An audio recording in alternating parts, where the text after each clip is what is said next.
ये डेमोक्रेसी, ये जमहूरियत की ये आड़ में ये सब जो हो रहा है। इस मुल्क का कौन सा कानून है जब एक दहशतगर्दी का वाक़ा हो और दूसरे दिन हमारे फोर्सेस उठे, रैंडमली घरों को चुने और ये कहे कि ये सस्पेक्ट्स के घर है और ब्लास्ट किया जाए। 12 घरों का ब्लास्ट किया गया।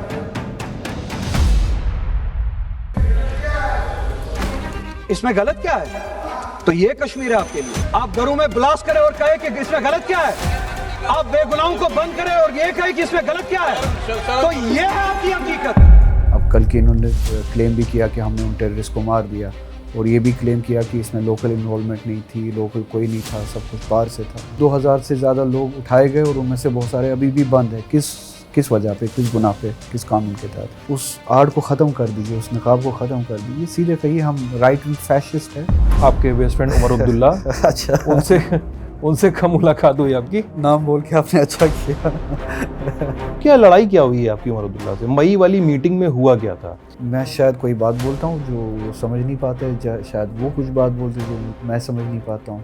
आपकी पार्टी क्या अपने एजेंडे को लेकर भटकी हुई दिख रही है आपको? देखिए, अगर इस तरह के प्रोजेक्ट्स के लिए ही एक गवर्नमेंट बनानी थी कि हम वहाँ जाएंगे, यहाँ जाएंगे, वहाँ से टूरिस्ट को उठा के लाएंगे, तो बीजेपी ये काम और भी ज़्यादा अच्छे तरीके से करती। तो क्या श्रीनगर के सांसद ये कह रहे हैं कि उमर अब्दुल्ला की सरकार और वो पूरी पार्टी इस समय भारतीय जनता पार्टी वाली भाषा बोल रही है, या कम से कम उसके ढर्रे पे चल रही है, या उस रास्ते पे चल रहे हैं जिस रास्ते पे चलने के लिए कश्मीर के लोगों ने वोट नहीं दिया? और उनके घर के सामने आप बहुत सारे स्टूडेंट्स को लेके पहुंच गए थे। तो इसमें ऑफेंड होने की क्या जरूरत? उस वक्त उन स्टूडेंट्स की बात सुनी गई और उनका बदला मुझसे लिया गया। फिर उसके बाद क्या बदला वो अप्रैल 2025 में भी लिया गया, जब एसीबी ने चार्जशीट फाइल की, 22 लोगों के खिलाफ आपका भी नाम था? इतनी ताकत अभी उनके हाथ में नहीं है। ऐसे सियासी मामलों में तेज सांसद रुहुल्लाह मेहदी अब इस बात का जवाब दे दें कि क्या वो नेशनल कॉन्फ्रेंस पर रहेंगे या छोड़ेंगे?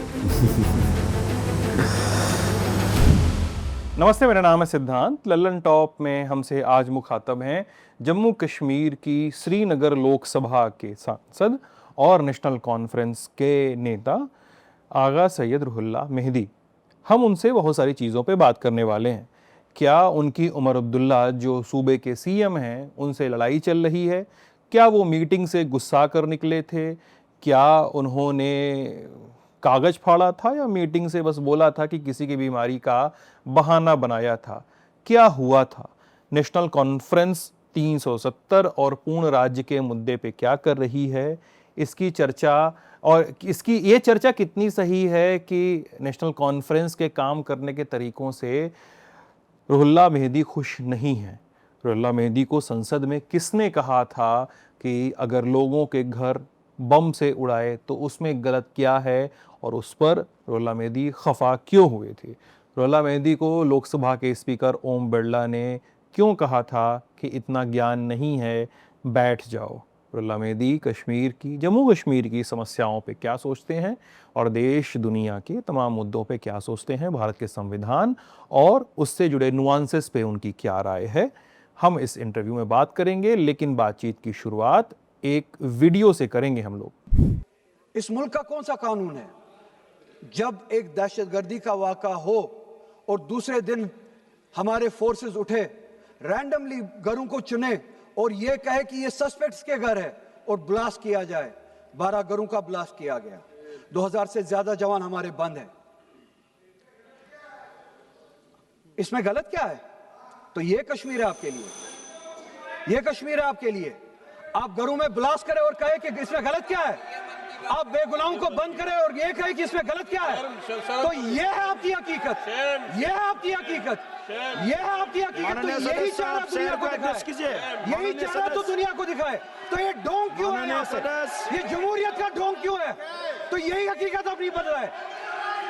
तो यही कहे कि हम कश्मीरियों का कत्ल करने के लिए हैं। तो बताइए रोला साहब, क्या क्या कहानी है इस वीडियो की? क्या क्या हुआ था उस संसद के अंदर? आप ये रिकॉर्ड कर रहे थे? हाँ, अभी हम रिकॉर्ड कर सकते। ठीक है। ये क्या रोक रही तो कर रहे थे बस ये? नहीं चल रहा है वो तो। ये भी रिकॉर्ड हो गया जो आप बोल रहे हैं। मैं कोशिश कर रहा था कि ऑपरेशन सिंदूर के साथ साथ जो वाक़ात कश्मीर में जो हो रहा था, जो कुछ हो रहा था, और पहलगाम के इंसिडेंट के बाद पहलगाम के इंसिडेंट को कश्मीर के लोग कैसे देखते हैं उस पर बात करने की कोशिश की, और उसके बाद कश्मीरियों के साथ क्या क्या किया गया वहाँ पे, उसके आफ्टर इफ़ेक्ट्स क्या थे, आफ्टर माथ क्या था। तो वही बात एक्सप्लेन कर रहा था जिसमें कुछ बातें बहुत ज़रूरी थी। हमारे बहुत सारे बच्चे जिनको उठाया गया ये नाम दे कि शक पे उठाया वगैरह, इन्वेस्टिगेशन के नाम पे किसी दलील के बगैर, किसी सबूत के बगैर उठा दिया गया। 2000 से ज़्यादा लोगों को डिटेन किया गया और बहुत सारे लोग अभी भी बंद हैं। अब कल के इन्होंने क्लेम भी किया कि हमने उन टेररिस्ट को मार दिया, और ये भी क्लेम किया कि इसमें लोकल इन्वॉल्वमेंट नहीं थी, लोकल कोई नहीं था, सब कुछ बाहर से था। उसके बाद भी वो 2000 से ज़्यादा लोग उठाए गए और उनमें से बहुत सारे अभी भी बंद है। किस वजह पे, किस गुनाह पे, किस कानून के तहत, ये बात करने की कोशिश की। जिस तरह का इंटिमिडेशन हुआ कश्मीरियों के ख़िलाफ़, कश्मीर में जो लोग रहते हैं वो भी, और जो कश्मीर से बाहर लोग रहते हैं, कुछ स्टूडेंट्स हैं, कुछ बिजनेसमैन हैं, स्मॉल टाइम ट्रेडर्स हैं, उनके साथ क्या क्या हुआ। हॉस्टल्स में पिटाई हुई, स्ट्रीट वेंडर्स जो कश्मीरी थे उनके साथ पिटाई हुई, कैसे हटाया गया उनको, उन इंसिडेंट्स के बारे में कहा। और ये भी कहा कि और ऐसा हुआ वहाँ पे 12 घर जो है उनको ब्लास्ट किया गया, उड़ाया गया, ये कह के कि ये सस्पेक्ट्स के घर है, और उनके नेबर्स के घरों को नुकसान पहुंचाया गया उन ब्लास्ट में। तो यही बात मैं पूछ रहा था कि ये किस कानून के तहत, ये इंसाफ का कौन सा तरीका है, कौन सा निज़ाम है, जस्टिस का कौन सा सिस्टम है। तो बीजेपी में से, उनके बेंचेस में से एक एमपी उठा। कौन? बीजेपी का ही था, और ये उन्हीं से उम्मीद है, संतोष है शायद उनका नाम, पूरा नाम याद नहीं है और पता भी नहीं किया मैंने, तो इतना ही सुना, कलीग्स कुछ बोल रहे थे कि उनका नाम शायद संतोष है। तो वो उठे, मैं ये सब कह रहा था और मैंने कहा कि घरों को उड़ाया गया, ये कह के कि ये सस्पेक्ट्स के घर है या, तो उसने कहा ये इसमें गलत क्या है। तो वो मेरे लिए बहुत ज़्यादा शॉकिंग था, ऑफेंडिंग था। न सिर्फ कि एक कश्मीरी के बारे में कहा जा रहा है, आइडिया ऑफ जस्टिस जो है इनकी नज़र में ये क्या है, तो वो हकीकत सामने आई, जो कि हम सबको पता है, मगर ज़ुबान पे आना, और वो भी पार्लियामेंट में, वो शॉकिंग ही है। इस तरह का ब्रेजननेस कि कोई खौफ नहीं, कोई डर नहीं है, पार्लियामेंट में भी ये कह सकते हैं कि हम उड़ा दे जस्टिस को, रोन दे, तो इसमें गलत क्या है। तो उसने वो शौक भी लाया, ये किसी के बारे में ऐसा सोच सकते, और यही हो रहा है, कश्मीरी के साथ भी हो रहा है। यूपी में भी बुलडोज़र चलाया जाता है घरों पे, और मुल्क के बहुत सारे हिस्सों में ऐसा ही होता है। और कश्मीरी के लिए तो इनके पास लाइसेंस ही है, नाम दे दो, टेररिस्ट का नाम देना भी ज़रूरी नहीं है, कह दो कि सस्पेक्ट है, हमें शक है, तो घर उड़ाया जा सकता है। और ये भी कह सकते हैं कि इसमें है क्या, गलत क्या है। तो वही मैंने कहा फिर, और वो बात दिल पे लगी, और यही कहा कि अगर यही हकीकत है आप लोगों की, तो यही बताइए आप दुनिया को। और ये डेमोक्रेसी, ये जमहूरियत की ये आड़ में ये सब जो हो रहा है, तो उस आड़ को ख़त्म कर दीजिए, उस नकाब को ख़त्म कर दीजिए। सीधे कहिए हम राइट विंग फैशिस्ट है, बेगुनाहों को जो हमारे साथ नहीं है, चाहे वो मुस्लिम हो या कोई भी, और बिलखुसूस मुस्लिम, हम उड़ा भी सकते हैं, मार भी सकते हैं, बंद भी रख सकते हैं, किसी कानून के बगैर, किसी दलील के बगैर, घर भी उड़ा सकते हैं। ठीक है, अगर किसी ने क्राइम भी किया, उस क्राइम की सज़ा उस इंडिविजुअल को नहीं देंगे, उसका घर ही उड़ा देंगे, सारी बस्ती को सज़ा दे देंगे। तो यही मैंने कहा, तो यही हकीकत बता दो अपनी पूरी दुनिया को, पता चले कि यहाँ डेमोक्रेसी के नाम पे किस तरह का राइट विंग फैशिज्म चल रहा है। मैंने जी, जब आप ये बात बोल रहे हैं तो मुझे ये सवाल इसलिए भी मैं पूछना चाह रहा हूँ, ऑब्वियसली आपके लिए थोड़ा ओवर पर्सनल सवाल होगा ये, लेकिन आप कुछ उन पॉलिटिशियंस में हैं जिन्होंने टेररिज्म को देखा है करीब से और घर में देखा है उसका इफेक्ट पड़ता हुआ। आपके वालिद साहब आगा सैयद मेहदी साल 2000 में आईईडी ब्लास्ट में नवंबर 3 की तारीख थी वो, बिल्कुल। आई गेस आपकी उम्र उस समय 23 साल की थी। बहुत कम थी जी। हाँ, आईईडी ब्लास्ट में उनकी मौत हुई। उसके बाद श्रीनगर में और आसपास के इलाके, बडगाम और श्रीनगर सटे हुए हैं आसपास ही, गुलमर्ग रोड पे, जहाँ हाँ, से आप गुलमर्ग जाते हैं, मागाम के नज़दीक जी, प्रोटेस्ट हुए थे उनकी मौत के बाद। कितना मतलब वो घटना, उस घटना के बारे में तो ये भी कहा जाता है कि वहाँ से आपने एक राजनीतिक कमान, पिताजी की हत्या के बाद आपने एक राजनीतिक कमान ली, लेकिन उस घटना ने कैसे शेप किया आपको? टेररिज्म का क्या रूप देखा आपने? उस जनरेशन की तरह मैंने भी बहुत सारे बच्चों की तरह उस जनरेशन के जो यंगस्टर्स थे, बच्चे थे, जो भी हम उससे गुजरे, हमने देखा है और सुना था, देखा था एनकाउंटर्स होते हुए, गोलियां चलते हुए, बम फटते हुए, लोगों की घरों में लाशें जाते हुए। एक अंडरस्टैंडिंग थी कि हम किस माहौल में जी रहे, मगर वो हकीकत फिर घर में आना, फर्स्ट हैंड हकीकत आना, एक आपके बाप की लाश घर में आना, वो आपको और ज़्यादा कनेक्ट करते हैं। क्या हुआ था उस दिन? वाक़यात के साथ। मैं आगरा में, अलीगढ़ में था, मैं कश्मीर में नहीं था। मुझे एक बोर्डिंग स्कूल में दाखिला दिलाया गया था। वालिद साहब ने वहाँ पे मुझे एजुकेशन के लिए 10th के बाद एजुकेशन के लिए वहाँ पे भेजा था, और चार ही महीने हुए थे अभी जब मैं अलीगढ़ चला गया था। और आखिरी जो उनसे मुलाकात हुई थी, जब वो अलीगढ़ मुझसे मिलने आए थे, तो उन्होंने मुझसे कहा था कि मैं विंटर्स में तुमसे मिलने आऊँगा यहाँ पे अपनी फैमिली को लेके। तो दिसंबर में मैं इंतज़ार कर रहा था कि वो आएंगे। तो वो ये आखिरी मुलाकात हुई थी। 4 महीने तक मैंने उनको देखा नहीं था। तो अचानक से एक दिन कॉल आया, हॉस्टल में कॉल आया। वार्डन ने मुझे कहा कि आपके दादा बीमार है, आपको अभी रात के कुछ 11 इसी तरह का टाइम था कि आपको अभी घर जाना पड़ेगा, आपके दादा बीमार है। तो ये लगा कि आगा साहब, बड़े आगा साहब मरहूम बीमार होंगे, तो मुझे घर पे पूछना चाहिए निकलने से पहले। वार्डन के कहने पे मुझे ऐसे नहीं निकलना चाहिए। तो मैंने उनसे कहा कि एक कॉल करवा दीजिए, मैं अपने वालिद साहब से बात करूँगा। तो उनसे इजाज़त लेके जब मैंने ये बात कही, तो उन्होंने बहुत डांटा मुझे, बेशरम बड़ों के साथ आर्ग्यू करते हो। मैंने कहा निकलना है तो निकलना है, विच आई लेटर रियलाइज़ कि वो क्यों कर रहे थे। तो मैं एक हेल्प आपके साथ दे रहा हूँ, अभी अपने बाप को तंग मत करो, उनके वालिद बीमार है, आप उनको तंग करना चाहते हो फ़ोन वगैरह से, तो उनको तंग वंग मत करो। उनने मेरे साथ फ़ोन पे बात की, आप निकलो। और उनने एक हेल्प साथ में दे के बस में बिठाया और भेजा दिल्ली तक। तो वो रात का सफ़र आज भी मुझे याद है, वो अलीगढ़ से लेके यहाँ तक वो बहुत लंबा हुआ, बहुत ज़्यादा लंबा हुआ। एक जगह एक बस रुकी चाय के लिए, उस ज़माने में STDs हुआ करते थे स्टॉप्स वगैरह पे। वो हेल्प मेरे साथ था, मुझे याद है मैंने उनसे कहा कि मैं STD पे जाके एक कॉल करूँगा घर। तो उसने भी पता नहीं किस तरीके से मेरे साथ बात की और बिल्कुल जाने नहीं दिया। आपको घर बात करने से रोकना चाहते हाँ, होंगे लोग। रोकना चाहते थे। तो यहाँ पे आया मैं, मैटरनल्स के यहाँ मेरे एक मामू यहाँ पे उन दिनों काम करते थे, उनके यहाँ आया। तो वहाँ पे देखा बहुत सारे कश्मीरी जमा थे, और चेहरे सबके उदास से उतरे थे। और मुझको देखते हुए कोई रो नहीं रहा था, सब हर कोई खुद को संभाल रहा था। तो मुझे लगा कि आगा साहब, बड़े आगा साहब मरहूम जो है वो गुजर चुके हैं, तो सारी कौम नेचुरली होगी मातम में होगी, दुख में होगी। तो I prepare my self for that कि मैं जब घर पहुँचूँगा तो आगा साहब नहीं है इस दुनिया में, बड़े आगा साहब मेरे दादा। तो एयरपोर्ट पे मैं पहुँचा, दूसरे रिलेटिव्स भी आए, बहुत सारे कश्मीरी देखे, उसी फ्लाइट से ट्रैवल कर रहे थे, रिलेटिव्स भी आए। तो मैं खुद को प्रिपेयर कर रहा हूँ कि आगा साहब, बड़े आगा साहब इस दादाजी अब इस दुनिया में नहीं है।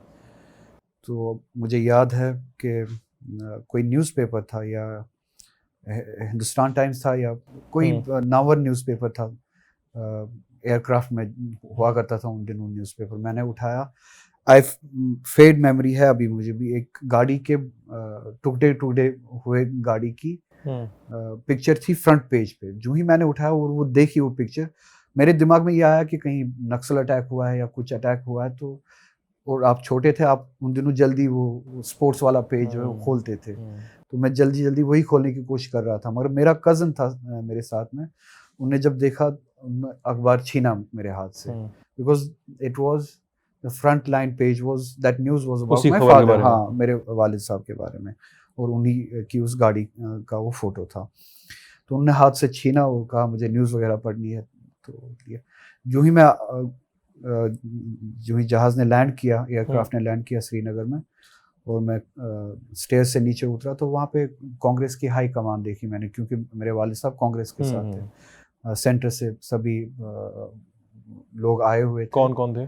गुलाम नबी आज़ाद साहब का चेहरा मुझे याद है, अहमद पटेल का चेहरा मुझे याद है। और उस वक्त फिर चूँकि जो ही मैं उतरा, वो मेरे मैटरनल अंकल ने जो मेरे साथ ट्रैवल कर रहे थे, उन्होंने मुझे गले से पकड़ा और बहुत चिल्ला के रोए और मुझे वो न्यूज़ बताई कि तुम्हारे योर फादर इज़ नो मोर, आपके पापा को ऐसे कत्ल किया गया। सो मेरी दुनिया उसी वक्त फिर डार्क हो गई। मुझे फिर पता नहीं है, वहाँ से लेके बडगाम तक जब मुझे पहुँचाया गया और वहाँ पे लाखों की तादाद में लोग जमा थे, वालिद साहब का जनाजा मकबरे तक पहुँचाया गया था, नमाज जनाजा वगैरह अंजाम दी गई थी। तो फिर मैंने जनाजे में देखा है, कॉफिन में देखा है, कफन में लिपटे हुए देखा है अपने उस 4 महीने के बाद अपने फादर को। और उसके बाद दुनिया बिल्कुल चेंज हुई एक ऐसे इंसान के साथ जो आपके वालिद तो है he is your father, but at the same time he is your hero, he is your inspiration.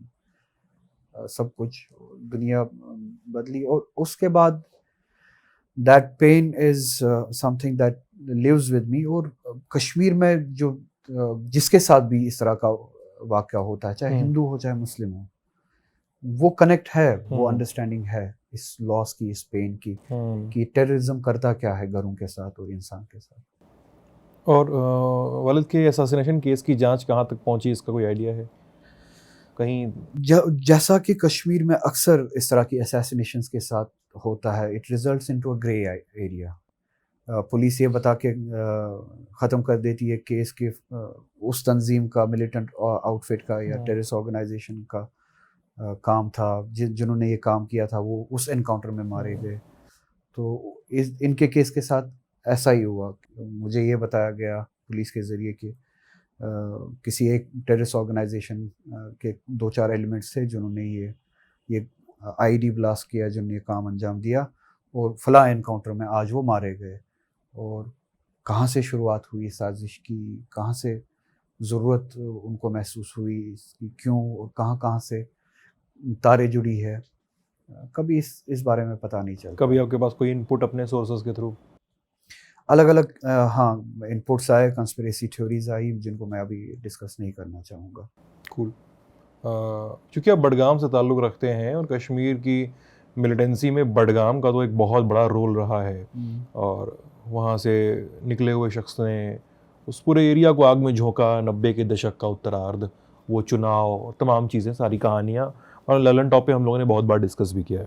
साल 2002 में आप पहला चुनाव लड़ते हैं बडगाम की विधानसभा से, वालिद के कत्ल के 2 साल बाद। लेकिन कांग्रेस की लीडरशिप खड़ी रह जाती है, परसुएशन की कोशिश होती है कि जूनियर मेहंदी को बात करें, पार्टी के फोल्ड में लें, नहीं, लेकिन जूनियर मेहंदी के पास एक रास्ता है, वो नेशनल कॉन्फ्रेंस का है। नेशनल कॉन्फ्रेंस क्यों गए, कांग्रेस क्यों नहीं गए?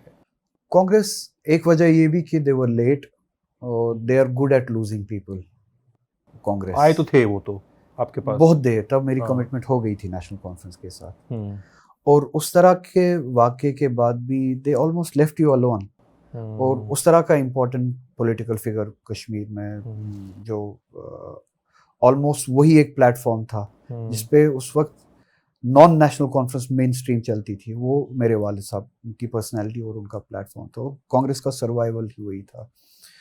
और उससे पहले कुछ आपस में थी मिस अंडरस्टैंडिंग्स पार्टी के दरमियान और मेरे वालिद साहब के दरमियान किसी स्टेटमेंट के ऊपर, और कन्फ्रंटेशन थी शायद। तो उसी दौरान ये हादसा भी पेश आया।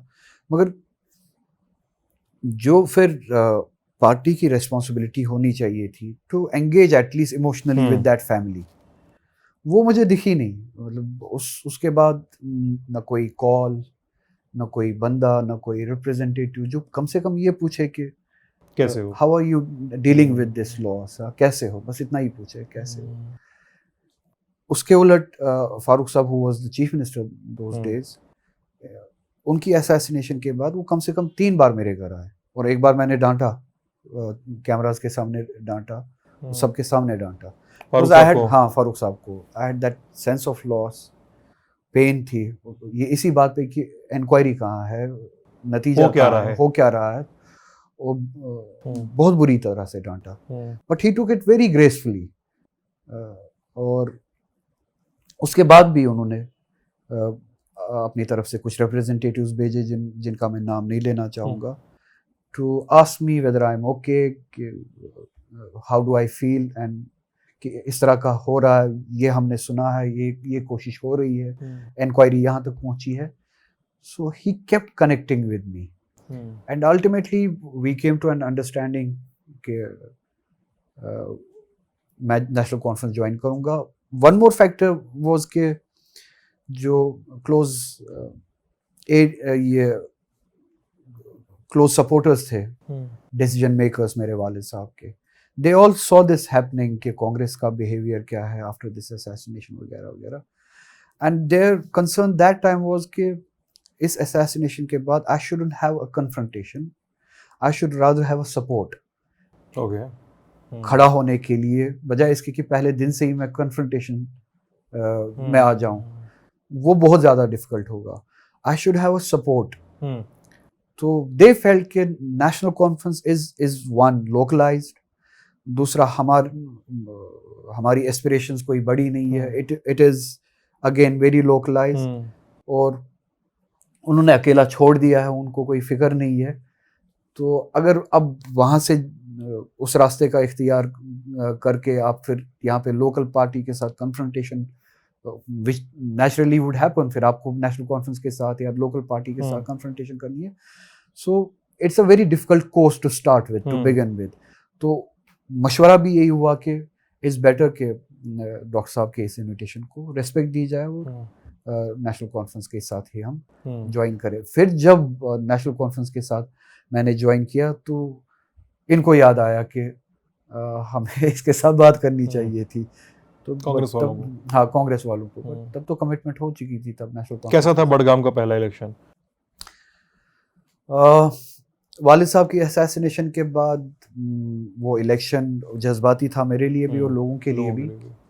और क्या मतलब, I am sorry to cut you out, लेकिन जज्बाती तो था ही ऑब्वियसली, लेकिन बडगाम आपकी होम टर्फ, ठीक है, वहाँ के एक रसूखदार आगा फैमिली से आप भी ताल्लुक़ रखते थे, वालिद भी, और बडगाम ऑब्वियसली श्रीनगर से सटा हुआ एक शिया मुसलमानों के कंसोलिडेशन का एक बड़ा इलाका है, इसका भी लाभ मिला होगा, हो सकता है, मतलब ऑब्वियस चीज़ें मैं बोल रहा हूँ, ऐसा कुछ नहीं है कि कॉन्स्पिरेसी, ये ऑब्वियस चीज़ें होंगी, सब कुछ मिलाकर पहला इलेक्शन आपको एक लैंडस्लाइड विक्ट्री तरफ ले जाता है। द इमीडिएट सपोर्ट जो मुझे पहले इलेक्शन में मिला और जो लोग मेरे अराउंड जो रैली कर रहे थे, इमीडिएट सपोर्ट, हाँ उस वक्त मैं ये कह सकता हूँ कि दे वर मोस्टली शियाज उस वक्त, और उनका इमोशनल फैक्टर भी था, फैमिली के साथ लगाव भी था, वो अपनी जगह है उस वक्त। हाँ मेरी पॉलिटिक्स शायद it revolved around that support and that politics, उसका अपना असर रहा, मगर क्या एंटायरली वही एक फैक्टर था? नहीं, मेरे वालिद साहब की जो इमेज थी that went beyond these religious denominations या फेंसेस जो है, इससे बाहर तक थी। और अभी भी अगर आप उनका नाम ले वहाँ पे, उनके नाम पे आंसू बहाने वाले शियों से ज़्यादा आपको सुन्नियों में भी दिखेंगे, पंडित्स में भी दिखेंगे। तो हर एक से वो जज्बाती मोहब्बत भी मिला, सपोर्ट भी मिला, बट हाँ इमीडिएट सर्कल, अगर आप वो कहे कि इमीडिएट सर्कल क्या था आपका, वो था, वो उसमें कोई शक नहीं है। मगर फिर मुझे खुद ये इस बात का एहसास भी है, and I adore this fact कि दूसरे इलेक्शन से वालिद साहब का वो एहतराम मोहब्बत वो तो मिलती रही, मगर मुझे अपनी परफॉर्मेंस पे फिर जज किया जाना शुरू हुआ, एंड राइटली सो, कि मैं इंडिविजुअली कैसा हूँ, व्हाट डू आई ऑफर। ठीक है, बाप के नाम पे कोई भी आ सकता है, तो फिर बाप के नाम पे कर क्या रहा है। तो I mean judged as an individual, और मैं ये खुशी से कह सकता हूँ कि वालिद साहब का जो एहतराम वाला नाम अमानतन हाथ में मिला था, I try to add upon that. That's the reason कि अगर जज्बाती वोट ही मिलना होता था, शिया वोट ही मिलना होता, तो हर बार क्यों मिलता? नहीं, तो the best chance to get that vote was immediately after his assassination, क्योंकि तब इमोशंस, मोहब्बत सब कुछ पीक पे होती है। 5 साल के बाद वो चांसेस कम हो जाते। सो आई वुड से कि मैंने वालिद साहब की असैसिनेशन के बाद जितना वोट लिया उससे दुगना वोट मैंने दूसरे इलेक्शन में 8 लिया। में हाँ, हाँ। और उससे भी ज़्यादा वोट 3 गुना 14 में। वोट मैंने 2014 14 में वाले लिए। में लिया। तो कोशिश की कि उस अमानत को सलीके से ही संभाला जाए and come true to the expectations of the people. और उसमें फिर लोग जुड़ते गए, शियों से ज़्यादा अहले सुन्नत जुड़ते गए लोग। आपकी अपने बेस्ट फ्रेंड से मुलाकात कब हुई सबसे पहले? आपके बेस्ट फ्रेंड उमर अब्दुल्ला, अच्छा, उनसे कब मुलाकात हुई आपकी? नाम बोल के आपने अच्छा किया।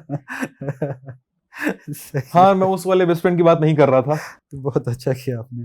तो अब मार्च 2002 में मैंने ज्वाइन किया नेशनल कॉन्फ्रेंस। और जब तक ज्वाइन किया तब तक सब बातें, इंटरेक्शन, मुलाकातें सिर्फ डॉक्टर साहब के साथ होती थी और मरहूम शेख नज़ीर साहब जनरल सेक्रेटरी हुआ करते थे। उमर अब्दुल्ला के साथ अब तक मुलाकात नहीं हुई थी। ज्वाइनिंग के बाद, क्योंकि वो उन दिनों MOS फॉरेन अफेयर्स थे, गवर्नमेंट सेंटर में थे। हाँ, तो उनसे फ़ोन पे बात हुई जब वो कश्मीर आए थे। तो फिर पहली मुलाकात उनके घर पे हुई। वही शायद 10-15 दिन के बाद हुई होगी, इतना याद है मुझे। बहुत ज़ुकाम था उस दिन, पहली मुलाकात जब हुई तो बहुत ज़ुकाम था। तो ये उनको देखा है उस दिन, पहले सामने बात की हो। उसके बाद फिर मुलाकातें होती रही। और फिर जब 2002 का इलेक्शन शुरू हुआ तो मुलाकातें ज़्यादा बढ़ी, क्योंकि कैंपेनिंग हमने साथ में की। अक्सर उस ज़माने में हर जगह तो नहीं जाता था, मगर जहाँ जहाँ पे भी शिया डोमिनेंट कॉन्स्टिट्यूंसीज थी वहाँ पे मैं कैंपेनिंग के लिए जाता था। और फिर जब देखा कि शायद ये ऑरेटर भी शायद अच्छा है, तो दूसरी जगहों पे भी तकरीरों के लिए लिया जाता था अपने साथ। तो कैंपेनिंग के दौरान मुलाकातें बढ़ती गई, बातें बढ़ती गई। तो फिर ठीक है। फिर अपने बेस्ट फ्रेंड से आखिरी मुलाकात कब हुई आपकी? आखिरी मुलाकात हुई है, उसको रिपोर्ट किया है न्यूज़पेपर्स ने। मई 2025 में? हाँ, वर्किंग कमेटी की मीटिंग में। बिल्कुल। और बात भी तभी हुई, उसके बाद बात भी नहीं हुई है? उससे पहले भी महीनों तक बात नहीं हुई और उसके बाद भी महीनों तक बात अभी नहीं हुई है। क्या लड़ाई क्या हुई है आपकी उमर अब्दुल्ला से? मई वाली मीटिंग में हुआ क्या था? लड़ाई तो नहीं होती है, लड़ाई क्यों होगी?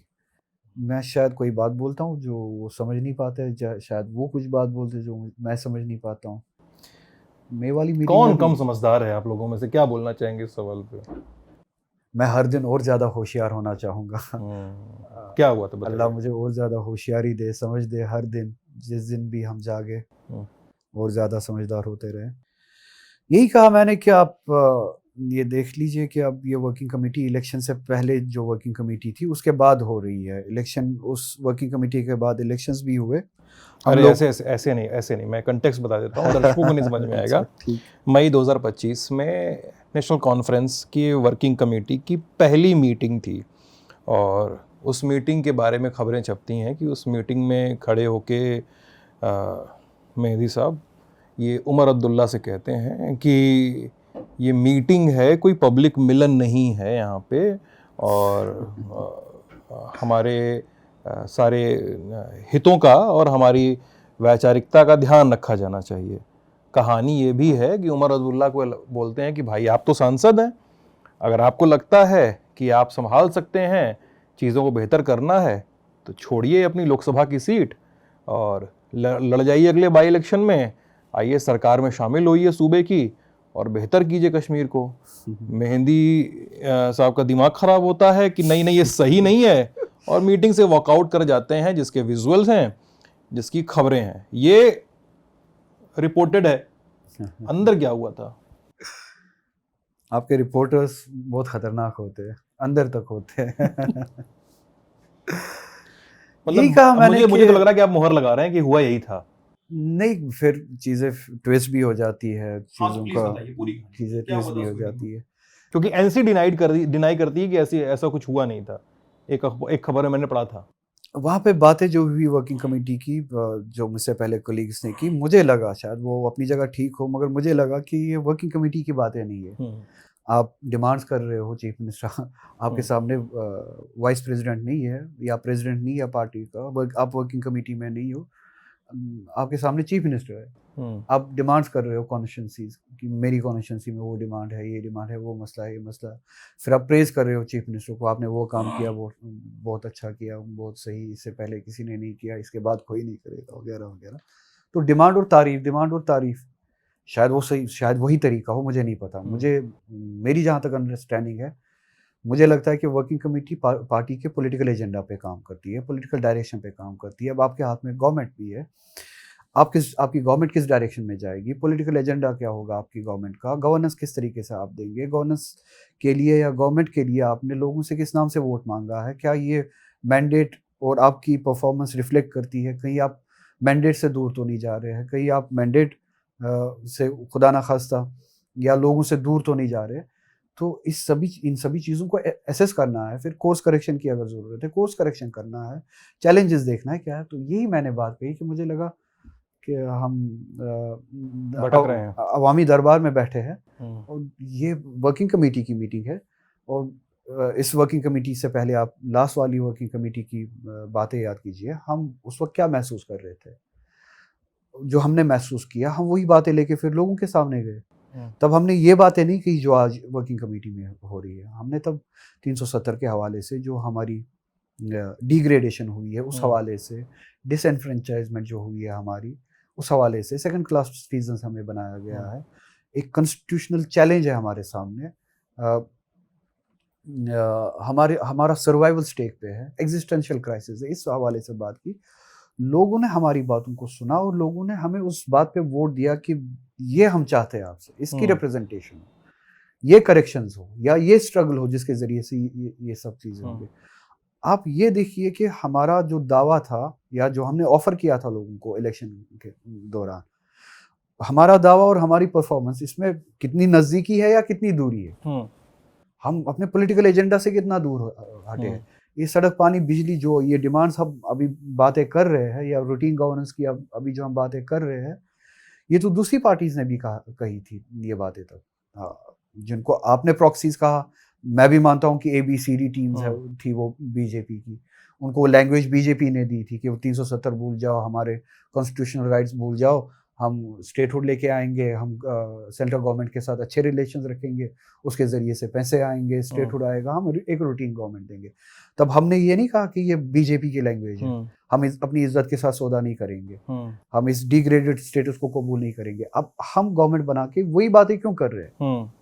हमारा एजेंडा अलग था, उनका एजेंडा अलग था, हमें अपने एजेंडा पे कायम रहना, अपने लोगों को हम धोखा नहीं दे सकते। तो टू विच ही सेड कि अगर आपको लगता है कि, ऐसा नहीं कहा कि अगर आपको लगता है, मैं जानता हूं कि कहाँ पे दर्द होता है, कहाँ पे तकलीफ होती है, प्रॉब्लम्स कहाँ पे है, कम एंड ज्वाइन अस। आप लोकसभा से रिजाइन करो, बडगाम की सीट चूंकि खाली हो चुकी है, वहाँ से उन्होंने गांधरबल रिटेन किया है, हाँ रिटेन किया है, तो बडगाम में बाई इलेक्शन होना है। तो ही सेड कि बडगाम से आप बाई इलेक्शन लड़ो, आप गवर्नमेंट ज्वाइन करो हमारे साथ, तो फिर देखो क्या हो सकता है, क्या करना है। तो जिसके जवाब में मैंने दो बातें कही कि एक, मैं इस असेंबली को, जो मैं अभी भी दोहराने के लिए तैयार हूँ, लेजिटिमेट नहीं समझता हूँ, ये डिग्रेडेड है, अनकॉन्स्टिट्यूशनली डिग्रेडेड है, और इस इनलेजिटिमेट स्टेटस को जहाँ पे हमें गिराया गया है, उसको मैं जस्टिफाई नहीं करूँगा या उसको मैं लेजिटिमेसी नहीं दूंगा अपनी प्रेजेंस से। मैं इस असेंबली में जाने के लिए तैयार नहीं हूँ, मैं वो लेजिटिमेसी नहीं दूंगा, क्योंकि ये डिग्रेडेड असेंबली हमारी मर्जी के खिलाफ। तो वही बात मेरी असेंबली इलेक्शन से पहले भी थी, वही बात आज भी है। इसी बात को लेके आपने, यानी पार्टी ने मुझे कहा था कि ठीक है, आप कहते हो कि इस असेंबली में नहीं जाओगे, अगर असेंबली में नहीं जाना है, मगर यही बात तो पहुंचानी है ना कहीं, और बेस्ट प्लेटफॉर्म जो है वो पार्लियामेंट है। आप इस असेंबली को, डिग्रेडेड असेंबली को कबूल नहीं करते हो, मगर आप पार्लियामेंट में जा सकते हो, वहां पे हमारी यही बात पहुंचाओ, कश्मीरियों की यही बात, जम्मू कश्मीर की यही बात पहुंचाओ, पार्लियामेंट की यही बात पहुंचाओ। और ये बात पहुंचाने के लिए आप पार्लियामेंट तो जा सकते हो। मैंने पार्लियामेंट कबूल किया और पार्लियामेंट इलेक्शन लड़ा विद दिस, मगर मैं आज भी उसी बात पे हूँ। सो डोंट टेल मी कि मैं इस असेंबली में आ जाऊँ। मुझे मिनिस्टर बनने का कोई शौक नहीं है, मुझे इस असेंबली में आने का ही कोई शौक नहीं है जब तक ये डिग्रेडेड है। हाँ, अगर आपको ये लगता है कि मैं ये बात इसलिए कह रहा हूँ क्योंकि मैं ऑलरेडी MP हूँ and I am settled somewhere, I offer my resignation right now, right here. अगर आपको ये लगता है कि मैं इसलिए बोल रहा हूँ कि मैं सेटल्ड हूँ ऑलरेडी, तो मैं यहाँ नहीं आना चाहता हूँ, मैं एमपी की इससे भी पोजीशन से भी रिज़ाइन करने के लिए अभी तैयार हूँ। क्या मगर to which he didn't agree. मैंने कहा मगर बात ये नहीं है, मेरे मिनिस्टर बनने से या आपके चीफ मिनिस्टर बनने से ना बनने से ऐसा कौन सा मसला है जो हमें हल करना है, जिसके लिए मेरा मिनिस्टर बनना ज़रूरी है। बात है पॉलिटिकल एजेंडा की, बात गवर्नेंस की नहीं है कि वो मिनिस्टर नहीं कर पा रहा है तो मैं आऊँगा तो मैं एज अ मिनिस्टर वो काम कर पाऊँगा। बात गवर्नेंस की नहीं है, बात है पॉलिटिकल एजेंडा की। आप एज अ चीफ मिनिस्टर, हम एज अ पार्टी, हम एज अ गवर्नमेंट कितना अभी तक हमने स्ट्रगल किया या कन्फ्रंट किया सेंट्रल गवर्नमेंट के साथ, जो लोगों को भी दिखे। और इंस्टीट्यूशनली हम बहुत कुछ कर सकते हैं, जिसको मैंने फिर डिफाइन किया। तो टू विच ही सेड कि नहीं रिज़ाइन वगैरह करने से क्या होगा वगैरह वगैरह, जो बातें मुझे दोहरानी नहीं है। तो ये क्या नहीं दोहरानी है? अब सारी बातें एक ही इंटरव्यू में दोहराऊं, आप दोबारा मुलाकात नहीं देंगे फिर? अरे जरूर दूंगा, जरूर दूंगा। आप अरे मैं बड़गाम में आके इंटरव्यू ले लूंगा आपका। नहीं देंगे। क्या कहा उन्होंने? He has his own understanding, उनकी अपनी समझ है। उन्होंने कहा कि मैं इतने महीनों से चीफ मिनिस्टर हूँ, लोग मुझसे मिलते हैं और लोग मुझे गवर्नेंस पे सवाल पूछते हैं, एजेंडा पे कम सवाल होता है। तो उसके बाद मैंने कहा ठीक है, अगर ये ऐसा है तो ठीक है। फिर मैंने कहा कि मुझे निकलना है। मैंने प्रॉपरली, मैंने कोई इस तरह का वॉकआउट नहीं किया कि मैं उठ के चला जाऊँ, ऐसा नहीं किया। मैंने कहा कि कोई रिलेटिव, और जेन्युइनली एक रिलेटिव बीमार था, मैंने कहा कि मुझे निकलना है, मैं जाता हूँ, क्योंकि उसके बाद मैं वहाँ पे बैठना नहीं चाहता था। इसलिए भी निकलना जरूरी था। इसलिए भी निकलना ज़रूरी था। आपकी पार्टी क्या मैंने लास्ट ईयर उमर अब्दुल्ला का एक लंबा इंटरव्यू लिया था जी। उस गुक्कार रोड वाले रेजिडेंस पे ही हुआ है वो। तो उस समय उनकी चीज़ें थी कि उनका ये कहना था कि अगर स्टेट को, राज्य को अपना स्टेटहुड वापस चाहिए, 370 और वो सारी चीज़ें वापस चाहिए। उन्होंने इंटरव्यू में एक लाइन कही थी कि 370 चला गया है, अब मतलब वो चला गया है, वो भूल जाइए कि मतलब चीज़ें चली गई हैं पीछे, अब इसलिए कि आगे कैसे बढ़ें, स्टेटहुड वापस कैसे लें। और इसका सब कुछ का तरीका यही है कि हम डेमोक्रेटिक तरीके से असेंबली के थ्रू होकर जाएं। असेंबली, उन्होंने भी इंटरव्यू में माना था कि जम्मू कश्मीर की असेंबली डिग्रेडेड है, उसके पास कोई पावर नहीं है, चीफ मिनिस्टर जो भी होगा उसके पास बहुत सारी एग्जीक्यूटिव पावर्स नहीं होंगी, उन्होंने इंटरव्यू में कहा था। लेकिन ये इलेक्शन के पहले की बात है, इलेक्शन रिजल्ट्स के भी पहले की बात है। सीधी सी बात है, आपकी पार्टी क्या अपने एजेंडे को लेकर भटकी हुई दिख रही है आपको? मतलब उमर अब्दुल्ला कभी कलकत्ता में दिखाई देते हैं, कभी आज तो अहमदाबाद की तस्वीरें पोस्ट की उन्होंने, टूर कर रहे हैं जम्मू कश्मीर में, ये लेकर आना है, टूरिज़्म लेकर आना है, इस तरह की संधियां करनी है। लेकिन नेशनल कॉन्फ्रेंस को लेकर सवाल उठ रहे हैं बार बार, और आपके ही विरोधी उठाते हैं कि पार्टी भटक गई अपने एजेंडे से। कश्मीरियों ने, खासकर कश्मीरियों ने ही वोट दिया नेशनल कॉन्फ्रेंस को सबसे ज़्यादा, जिस वजह से वोट दिया, पार्टी वो काम नहीं कर रही है। Do you agree with this? देखिए, अगर इस तरह के प्रोजेक्ट्स के लिए ही एक गवर्नमेंट बनानी थी कि हम वहाँ जाएंगे, यहाँ जाएंगे, वहाँ से टूरिस्ट को उठा के लाएंगे, तो बीजेपी ये काम और भी ज़्यादा अच्छे तरीके से करती, क्योंकि वो एज अ प्रोजेक्ट करते हैं। उनने वो टूरिज़्म को एक प्रोजेक्ट मानते हैं, दूसरी गलतियों को छुपाने के लिए। दुनिया कश्मीर की दूसरी हकीकत को ना देखे, सिर्फ टूरिज़्म के एक फसाड को देखे, उसके लिए प्रोजेक्ट चलाया बीजेपी ने बाज़ाब्ता 2019 के बाद। लोगों को उठा के भेजा और लाया, ऑर्गेनाइज किया तरीके से, अच्छे से। और 1990 से पहले जिस तरह का टूरिज़्म हुआ करता था कश्मीर में, या 2016 से पहले भी जिस तरह का रिवाइव हुआ था कश्मीर में, इन कुछ सालों में भी हमने उसी तरह का टूरिज़्म देखा। उनका इंटेंट दूसरा था, चलो, और वो हकीकत है, क्योंकि वो दूसरी हकीकत को कश्मीर की छुपाना चाहते थे, उसको दबाने के लिए वो टूरिज़्म का एक फसाड बनाना चाहते थे। तो अगर हमें भी वही काम करना है कि हमें सिर्फ टूरिस्ट लाने हैं कश्मीर में, तो बीजेपी तो एज अ प्रोजेक्ट ही और ज़्यादा अच्छा काम करती, दूसरी हकीकत छुपाने के लिए और ज़्यादा टूरिस्ट लाती। चलिए ठीक है, हो गई बीजेपी की बात। स्टेटहुड अगर लाना था, अगर सिर्फ स्टेटहुड लाना था हम्म, और इस असेंबली के जरिए स्टेटहुड लाना था, तो मेरी नज़र में फिर अगर सिर्फ वही लड़ाई थी तो बेहतरीन तरीका उसके लिए ये था कि बीजेपी को आप गवर्नमेंट बनाने देते, उनको इलेक्शन जीतने देते, उनका चीफ मिनिस्टर बन जाता, दूसरे दिन वो स्टेटहुड रेस्टोर करते, क्योंकि अपने मैनिफेस्टो में उन्होंने भी कहा है कि हम स्टेटहुड दे देंगे, पार्लियामेंट के फ्लोर पे उन्होंने भी कहा है कि हम स्टेटहुड दे देंगे। दिक्कत सिर्फ इतनी है कि और एचएम बार बार कह चुके हैं, गृहमंत्री एचएम बार बार कह चुके हैं, दिक्कत इतनी है कि वो या तो अपना, जैसा कि वो कहते आए हैं कि वो नॉन मुस्लिम चीफ मिनिस्टर चाहते हैं बीजेपी से, या अगर नॉन मुस्लिम चीफ मिनिस्टर ना मिले बीजेपी से कम कोई कठपुतली चीफ मिनिस्टर मिले अलाइड पार्टीज से, जिनको प्रॉक्सीज कहा जाता है, एबीसी, वो मुमकिन नहीं हुआ कि उनको अपना चीफ मिनिस्टर मिले, इसलिए वो स्टेटहुड नहीं दे रहे। वरना अगर उनको अपना चीफ मिनिस्टर मिलता तो वो दूसरे दिन स्टेटहुड दे देते।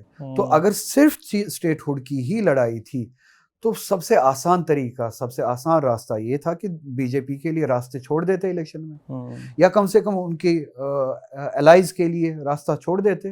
वो तो वादा कर रहे थे, बीजेपी भी वादा कर रही थी, उनका चीफ मिनिस्टर बन जाता। रही बात आपकी नेशनल कॉन्फ्रेंस की, हमारी, हमने कहा कि स्टेटहुड की बात करना ये बीजेपी की लैंग्वेज। ये तो नेशनल कॉन्फ्रेंस में आपकी बोलते हैं, हमारी बात में जोर देके तो बोलना पड़ रहा है ना आपको। ये नोट करने वाली बात है। चलिए बताइए। हमने इलेक्शन में ये कहा और आपने इलेक्शन में ये कहा, ओके, तकरीरों में, कि ये जो स्टेटहुड की बातें करते हैं ये बीजेपी की बोली बोलते हैं। हमारी लड़ाई स्टेटहुड की नहीं है, हमारी इज्जत की लड़ाई है, कॉन्स्टिट्यूशनल राइट्स की लड़ाई है। हमसे जो कुछ छीना गया, हमारी डिग्निटी, हमारा प्रोटेक्शन जो हमसे छीना गया, हमारे राइट्स जो हमसे छीने गए, हमारी लड़ाई उसकी वापसी की है। तो आपने खुद ये ऑब्जेक्टिव खुद सेट किया है, क्योंकि लोग चाहते थे कि हम वो लड़ाई लड़े।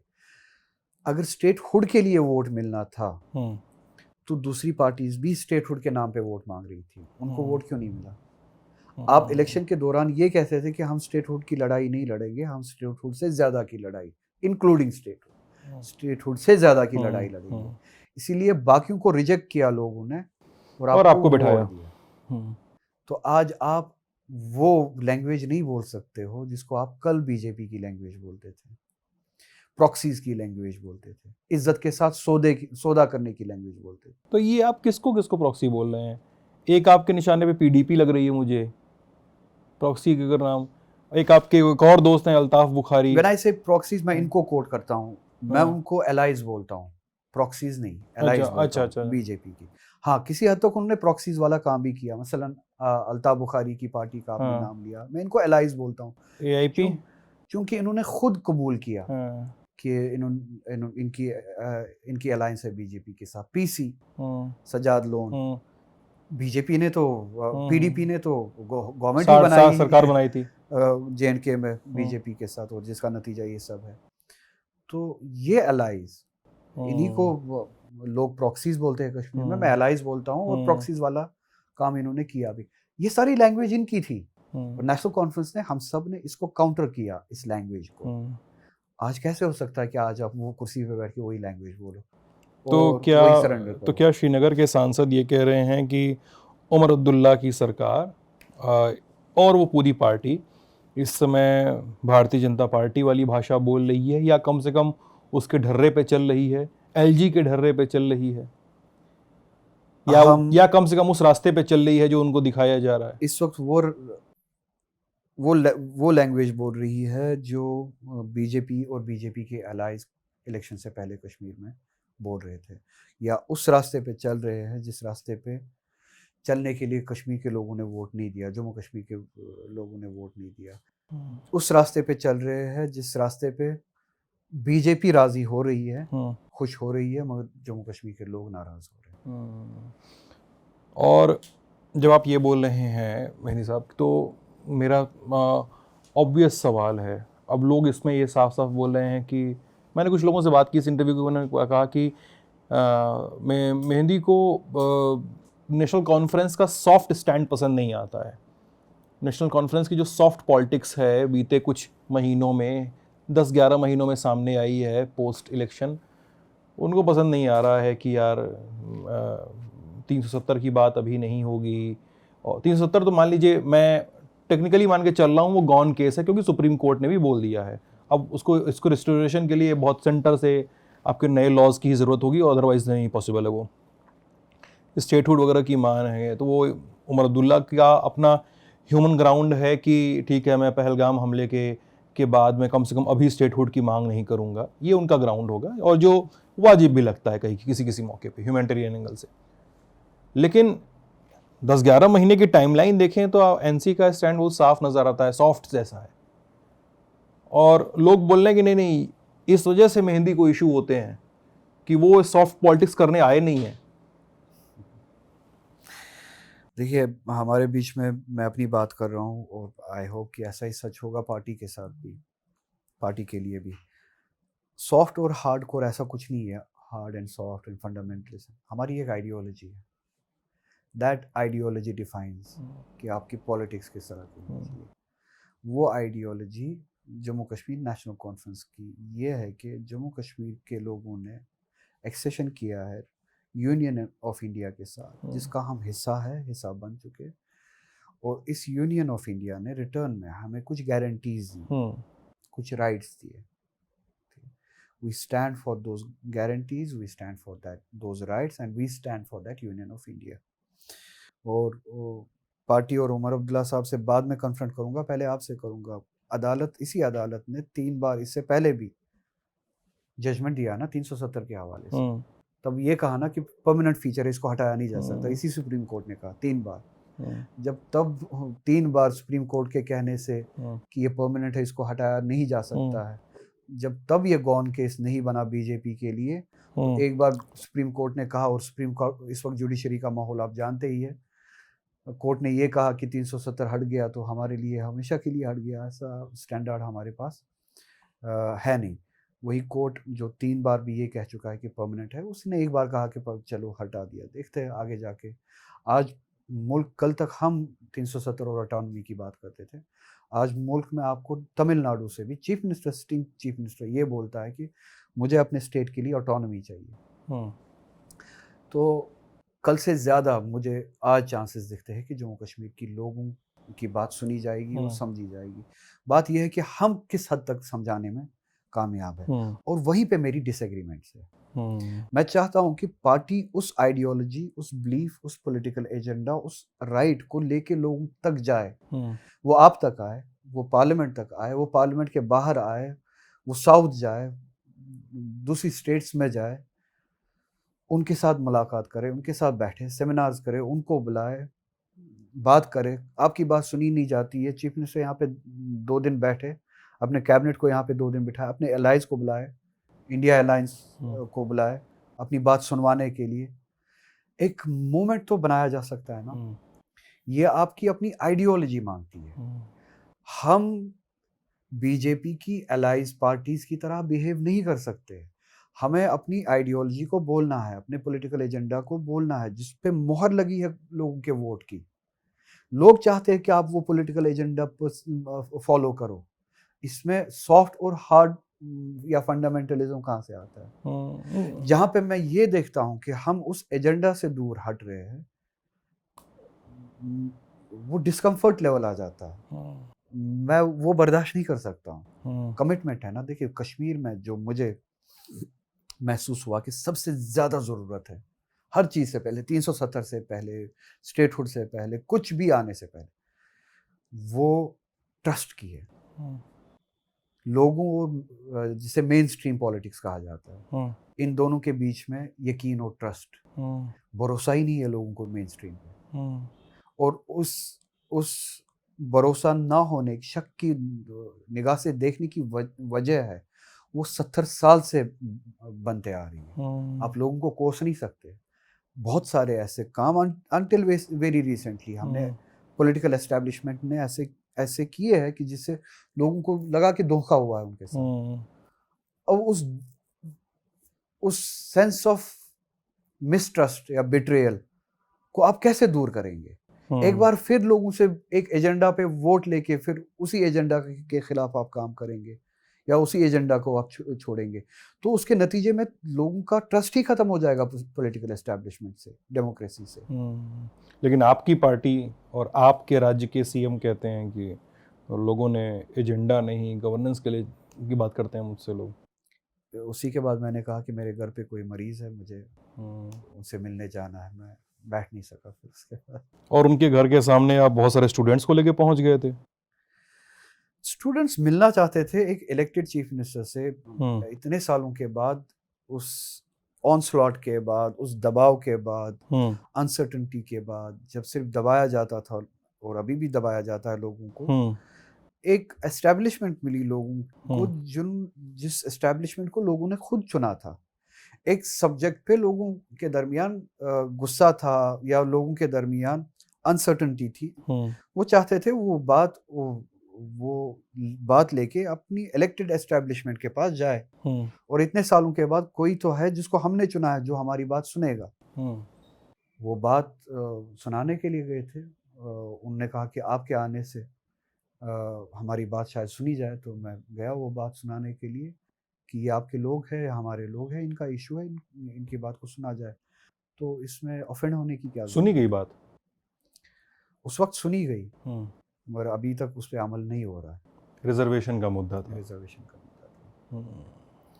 उस वक्त उन स्टूडेंट्स की बात सुनी गई, और फिर हाँ, उसी को पता नहीं उसमें क्या ऑफेंस लिया उन्होंने। उनकी बात तो सुनी और अच्छा किया, सुनना चाहिए था, उसी लिए तो हम थे, और उनका बदला मुझसे लिया गया फिर उसके बाद, और अभी तक लिया जा रहा है।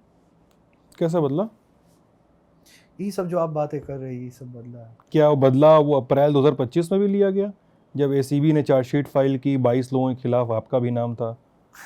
बडगाम के रेवेन्यू ऑफिस में, रेवेन्यू रिकॉर्ड्स में टेम्परिंग करके फ्रॉडुलेंट पेमेंट्स विड्रॉ किए गए, जिसमें 22 लोग नामजद हुए, चार्जशीट दाखिल की गई। 2009 का केस है। आप और आपके एक्सटेंडेड फैमिली के मेंबर्स बुक किए गए। ये वही बदला है? वो बदला नहीं, शायद उन्होंने नहीं लिया होगा। मुझे नहीं लगता ये उनके हाथ का बदला है। नहीं, तो ये इतनी ताकत अभी उनके हाथ में नहीं है।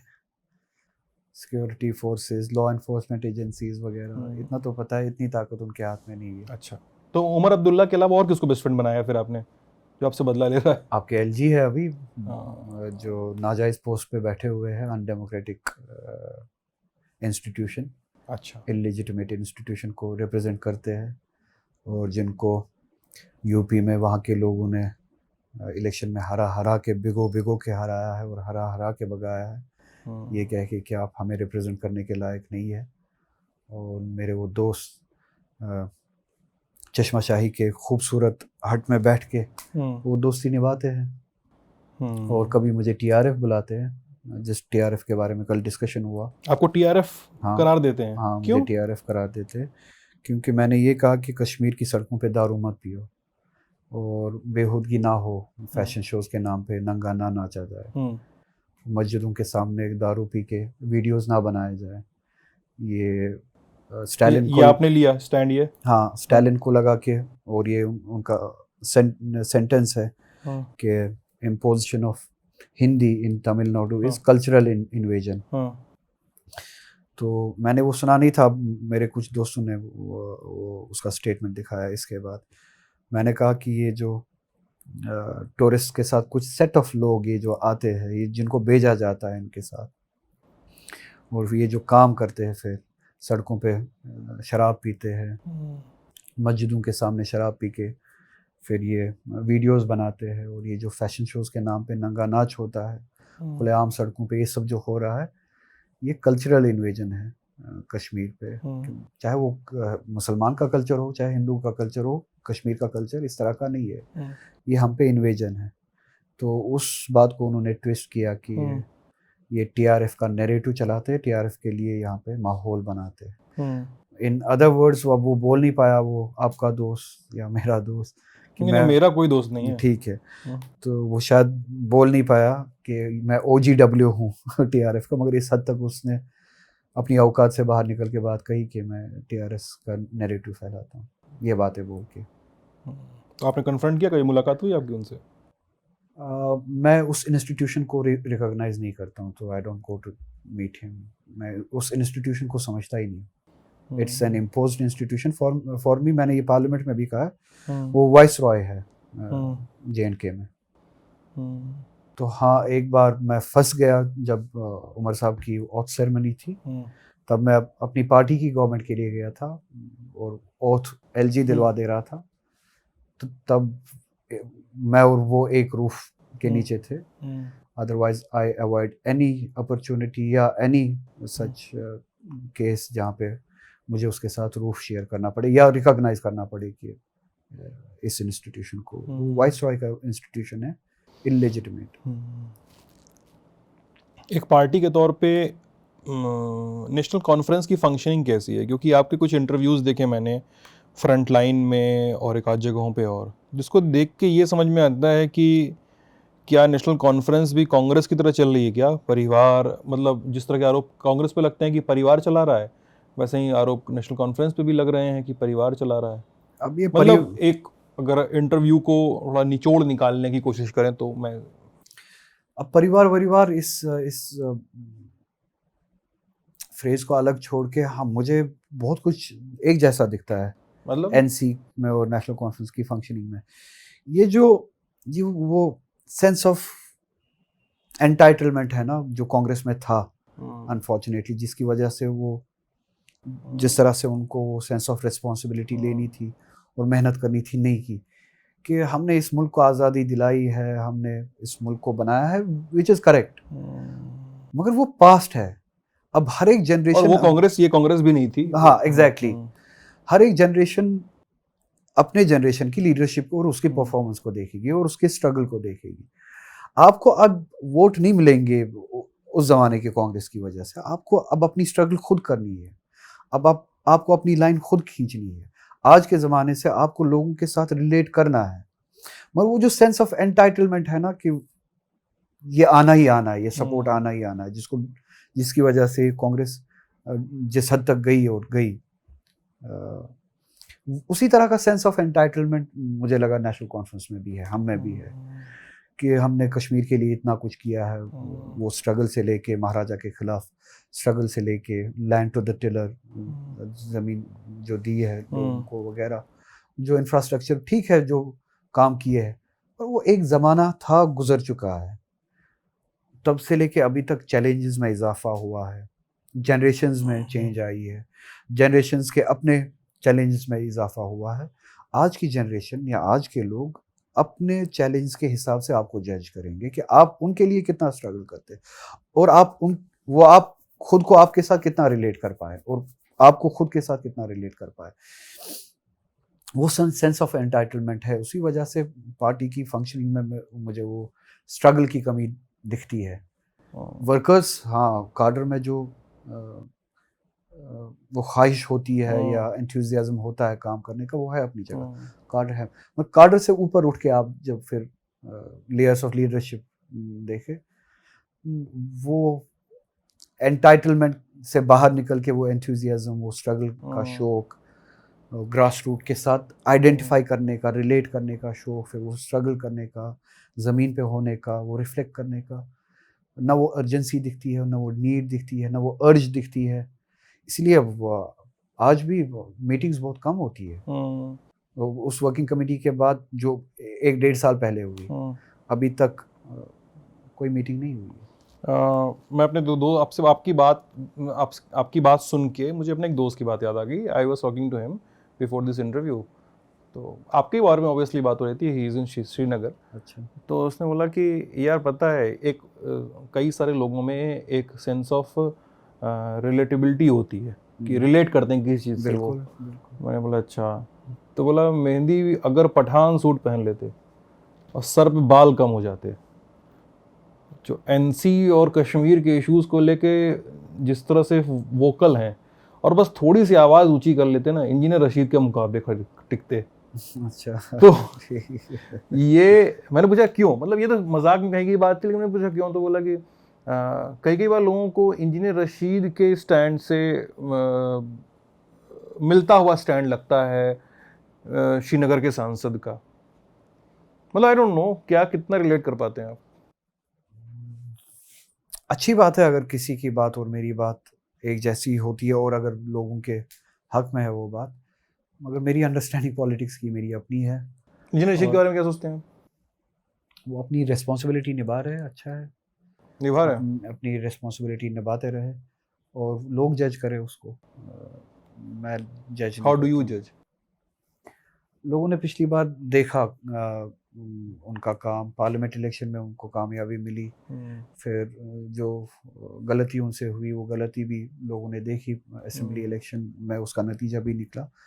उम्मीद है कि वो कोर्स करेक्शन हो, मगर ये बात है कि अभी वो आदमी जेल में है, उसको छोड़ा जाए, उसको भी अपने लोगों की रिप्रेजेंटेशन करने दी जाए, हर किसी एमपी की तरह, हर किसी रिप्रेजेंटेटिव की तरह वो भी आज़ाद हो, अपने लोगों में जाए, अपनी ड्यूटी निभाए, अपनी तो क्या आप रिस्पॉन्सिबिलिटी अपने दोस्त उमर अब्दुल्ला की तरह ये नहीं बोलना चाहेंगे दबी हुई जुबान में कि चुनाव के पहले ही बाहर क्यों आ जाते हैं हमेशा इंजीनियर रशीद बाहर?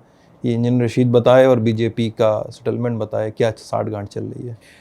जब वो रिलीज हुए इंजीनियर रशीद हाँ। इलेक्शन से पहले, मेरे कलीग्स ने ये लैंग्वेज इस्तेमाल की, मैंने ये कमेंट्स नहीं किए उसके बारे में कि ये क्यों निकला, ये उसका। मैंने तब भी यही बात की, आप रिसर्च कर सकते हैं कि ये निकला, ये जज लोग खुद जज करेंगे। जो गलती मैं कह रहा हूँ, जब निकले असेंबली इलेक्शन के लिए, जब वो बेल पे निकले, बीजेपी के खिलाफ उन्होंने उतनी कैंपेनिंग नहीं की जितनी उन्होंने लोकल लीडरशिप के खिलाफ की, लोकल पार्टीज के खिलाफ की, स्पेशली नेशनल कॉन्फ्रेंस के खिलाफ जितनी उन्होंने कैंपेनिंग। मैंने इंटरव्यू लिया था लास्ट ईयर उनका भी, हाँ, तो उन्होंने बीजेपी का एक तरह से ट्विस्टेड सा प्रेज किया था इंजीनियर रशीद ने मेरे इंटरव्यू में। बिल्कुल एग्जैक्टली यही लोगों को तब लगा। पिछली बार उन्होंने वक्फ पे बात की यहाँ पे पार्लियामेंट में, तब भी मुझे लगा कि उन्होंने कांग्रेस को और मुसलमानों को, अपोजिशन को ज़्यादा डांटा और बीजेपी को ट्विस्टेड, पता नहीं मैं कैसे इसको फ्रेज करूँ। यही चीज़ रिफ्लेक्ट हुई असेंबली इलेक्शन में भी, ये उनसे गलतियाँ हुई और अभी भी हो रही है। अगर आप उनका वो पार्लियामेंट का स्पीच देखें, उसमें उन्होंने कांग्रेस को और मुसलमानों को, अपोजिशन को, उसकी अपोजिशन की और डांटा बहुत ज़्यादा वो सुनाया। जो एक्ट जिस पे बात हो रही थी, जिसको लेजिस्लेट किया जा रहा था, उसके मेरिट्स पे बात नहीं की, या बीजेपी के इंटेंट के खिलाफ बात नहीं की, या वो सब नहीं हुआ। तो इससे उनने जो उनने काम किया था, जिसकी वजह से पार्लियामेंट इलेक्शन में उनको वो बेनिफिट मिला, वो थोड़ा सा मटिया मेट हुआ, वो नुकसान पहुंचा उनको असेंबली इलेक्शन में, क्योंकि लोग खुद जज करते हैं। और कश्मीरी सियासी मामले में बहुत तेज है, क्योंकि कॉन्फ्लिक्ट जोन में रहते हैं और दहाइयों से कॉन्फ्लिक्ट जोन में, और फिर सियासत, कॉन्फ्लिक्ट की ही सियासत चलती है, तो लोग बहुत चालाक है वहाँ के सियासी तौर पे। ऐसे सियासी मामलों में तेज सांसद रुल्ला मेहंदी अब इस बात का जवाब दे दें कि क्या वो नेशनल कॉन्फ्रेंस पर रहेंगे या छोड़ेंगे? ये नेशनल कॉन्फ्रेंस पे डिपेंड करता है। आप नहीं छोड़ेंगे? ये नेशनल कॉन्फ्रेंस पे डिपेंड करता है कि वो क्या करना चाहते हैं इस मैंडेट के साथ, लोगों के साथ। और जैसा कि मैंने कहीं और इंटरव्यूज़ में भी कहा है, अब भी कहूँगा कि उनको, हमारी पार्टी को कोर्स करेक्शन करना चाहिए। जिस चीज़ के लिए वोट मिला है वो काम करना चाहिए। अभी बहुत सारे कलीग्स ये कहते थे कि अभी थोड़ा सब्र करो, वो करो, ये करो, मॉनसून सेशन में स्टेटहुड आने वाला है, इस मॉनसून सेशन में बिल आएगी। मैंने कहा चलो मैं तब तक भी आपकी बातें सुनूंगा। आपका 1 साल होने वाला है, मॉनसून सेशन भी ख़त्म होने वाला है, शायद मुझे ही गलतफहमी हो, आपको कुछ मिलने वाला है, अगर मिला तो ठीक, नहीं मिला तो गेट योर एक्ट टुगेदर। जो लोग आपसे चाहते हैं वो करें। अगर नहीं हो पाया तो मैं लोगों को धोखा नहीं देना चाहूँगा। I value the trust of the people more than anything. तो यही जवाब है आपको। आखिरी सवाल मेरा इस इंटरव्यू में 370 को लेकर है। बहुत एक ओपन एंडेड सवाल रख रहा हूँ। मेरे पास कई सारे सवाल थे, लेकिन चूंकि वक्त कम है इसलिए मैं इसको 370 एब्रोगेशन, केंद्र के दावे, जम्मू कश्मीर की लोकल पार्टीज़ के अपने दावे, allegations, counter allegations, militancy, everything. कई नेताओं के रोल की बात होती है, ठीक है। महबूबा मुफ्ती के रोल की बात होती है, सत्यपाल मलिक के रोल की बात होती है, अल्ताफ़ बुखारी के रोल की बात होती है। ये कहा जाता है कि गुक्का रोड वाले हाउस में उमर अब्दुल्ला, अल्ताफ़ बुखारी और फ़ारूक अब्दुल्ला बैठ के एक ड्राफ्ट साइन कर रहे थे महबूबा मुफ्ती से बातचीत के लिए। बहुत कुछ बातें होती हैं और फिर एक किताब आती है एज़दुलत की।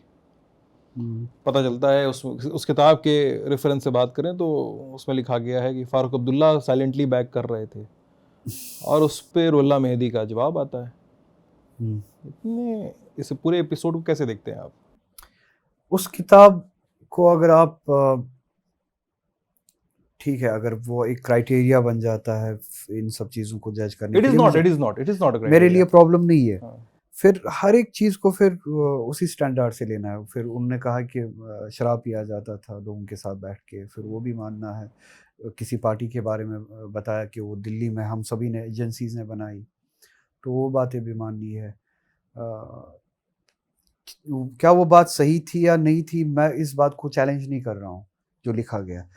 मैं सिर्फ ये बता रहा हूँ कि अगर उसको क्राइटेरिया बनाना है तो फिर हर एक चीज़ को सही मानना है, उसी हद तक सही मानना है, तो फिर हर एक बात सच है।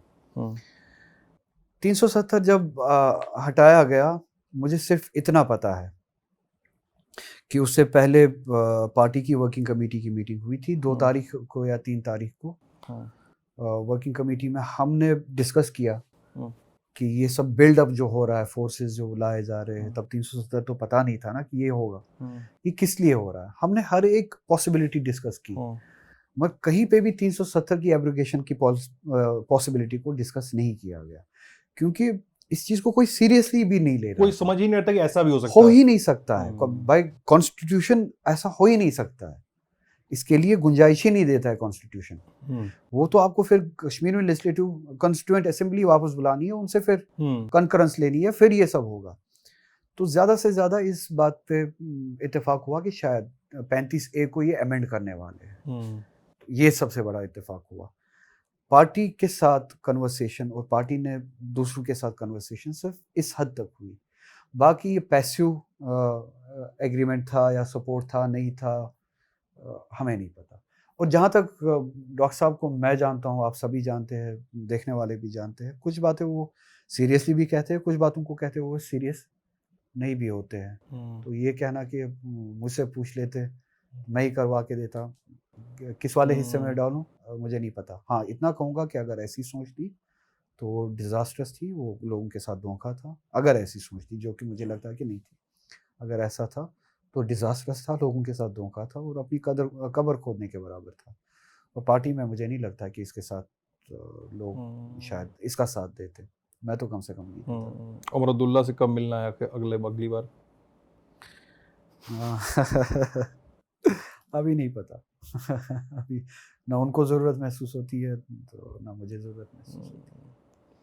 370 पे मुझे बस आखिरी चीज़ याद आ गई। आपका एक लोकसभा का भाषण है जिसमें आप बोल रहे हैं कि 1 मिनट में बिल आया और आधे घंटे में पास हो गया। स्पीकर ओम बिरला कहते हैं कि इनको ज्ञान नहीं है, उस पर 9.5 घंटे बहस हुई थी। अच्छा। याद है आपको? हाँ, पहला स्पीच था मेरा पार्लियामेंट। वो पहली स्पीच थी? पहली स्पीच थी। Lesson learn? स्पीकर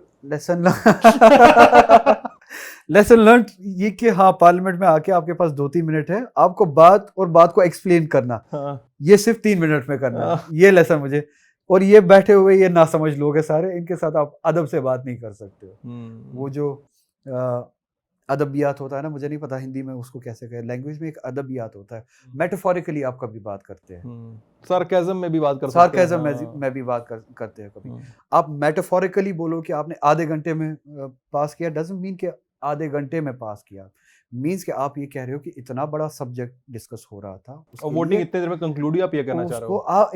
एक दिन में आप कंक्लूड नहीं कर सकते हो। और दूसरा, मैं जो कहने वाला था, जो उस वोटिंग में हिस्सा लेना चाहिए था, जो उस डिबेट में हिस्सा लेना चाहिए था, वो एमपी जो कि उस वक्त फारूक साहब थे, श्रीनगर के एमपी, उसको बंद किया गया, पीएसए में डाला गया, और आप as a custodian of house आप अपने एमपी को भी नहीं ढूंढ पाए। मैं इस पे बात कंक्लूड करने वाला था। तो वो आधा घंटा कहने का मतलब आधा घंटा नहीं था। आधा घंटा कहने का मतलब ये था कि वो 3 दिन भी उसके लिए कम थे, और वो डिस्कशन कश्मीर की असेंबली में भी होना चाहिए था बाय कॉन्स्टिट्यूशन। ऐसे नहीं कर सकते हो। तो वो मेटाफोरिक था, मगर किसको मेटाफोर और किसको अदबियात आप वो लैंग्वेज का वो डिज़ाइन हो, ये किसको समझाओगे आप? हाँ, ये बात मुझे समझ में आई तब कि सुनने वाले की आपको मेयार या लेवल को नज़र में रखना है, थोड़ा-सा वो ओरेटरी को इनकी लेवल पे लाना है, सेंटेंस मेकिंग को इनकी लेवल पे लाना है, थोड़ा नीचे लाना है ताकि ये भी बात समझ सके बेचारे। दूसरा, आपको अपनी बात कहनी भी हो, समझानी भी है, एक्सप्लेन भी करनी है, सब कुछ करना है यही 2-3 मिनट में। Yes, that lesson learned. ठीक है, तो भारत के नागरिकों, ये थे आपके सांसद, श्रीनगर के सांसद आगा सैयद रुल्लाह मेहदी। इस इंटरव्यू में कुछ बच गया हो तो बडगाम का वादा किया जा चुका है, बाकी बातें बाद में। अपना ख्याल रखिएगा, बहुत बहुत शुक्रिया।